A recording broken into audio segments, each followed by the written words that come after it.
Pipila ka kabatan-unan og kasundaluhan ang mitabang sa mga naapektuhan sa COVID-19 pandemic. Atong sayron ang detalye sa live report ni Cyril Chavez. Cyril. Yes, Real, atol sa pagsaulog sa Independence Day, usa ka grupo sa mga kabatan-unan dinhi sa Cagayan de Oro City ug kasundaluhan sa Davao City ang mihatag og tabang ngadto sa mga tricycle ug tricycle drivers nga labing naapektuhan sa COVID-19 pandemic. Mao kini ang mga tricycle driver sa nagkadiyang mga toda sa lain-laing barangay sa Cagayan de Oro City nga gitabangan sa grupo sa kabatan-unan nga Tabang Sikad. Gitunulan sila og mga utanon, bugas ug uban pang mga pagkaon nga gihatag sa ilahang mga donors. Dakong tabang na kini kanila labi na nga ang ilang income nga 300 pesos karon halos 150 pesos na lang. Salamat kayo. May makatabang yan po sa kondom, makalisod sa tao yan po. Ako lang i-continue yan po ha. Ayaw gito yung tanang tao gito nga. Ay naghatag. Kasasad nga. Labi na karon nga. Kami ron makalisod ng tao.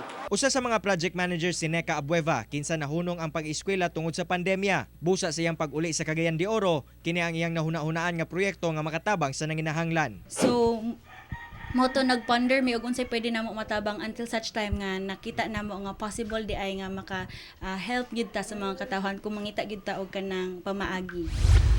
Sa Davao City, 50 ka mga tricycle drivers usab sa Matina ang gitagaan sa kasundalahan og food packs ug cash assistance karong Independence Day. Ito yung aming pasasalamat bilang mga reservists, no?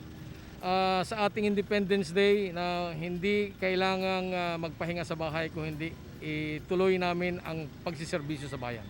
Kaya apektado man sila sa pandemya, dakong tabang kuno ang maong ayuda, labi na nga gamay na lang ilang kita tungod sa physical distancing sa mga pasahero. Okay na kayo na sir, makasulbad na kayo na sa mga pang-adlaw nga kon sir, sa mga panginahanglan sa mga pamilya. Para matulungan natin ang ating gobyerno ug matabangan po natin itong mga lain na mga pedicab driver, tricycle driver na mahatagal man lang sila bisag ginagmay. Bisag adlaw ng kalayaan, malaya ta. Apan kay nang magserbisyo ta sa atong bayan. Real tungod sa maayong buhat sa mga volunteers, kasundaluhan og mga donors, gila sila karon nga mga modern heroes labi na karon nga nagasaulog kita sa Independence Day. Real. Daghang salamat, Cyril Chavez.